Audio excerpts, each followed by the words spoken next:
السلام عليكم دمانتين وانا سلامي ميل كستا جبتان ريال مدريد waxay guul taariikhi ka soo gaartay Sevilla taas oo laba gool aan ka Afrika ka soo badisay Real Madrid daqiiqadii 10aad Mbappe ayaa u dhaliyay halka Valverde 20 daqiiqo markii mareysay u dhaliyay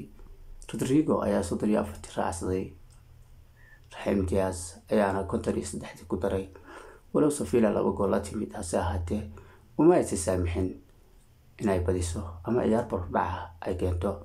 Real Madrid booska labaad ee La Liga ayay soo fariisatay taas oo 40 dhibcood leh kulana u baaqi ah 18 geemna ciyaartay halka Atletico Madrid ay hogaaminayso 41 dhibcoodna ay leedahay 18 geemna ay ciyaartay kulana baaqi u yahay Barcelona oo wayahan hoggaanka haysatay 19 kulan ay ciyaartay 38 dhibcoodna ay leedahay هذا وحن باليو ريال مدريد لما انتي وما زلتي المقال كان دوك سو غاري كو صبير او كمن نقو او انت هلكا كو صاحبني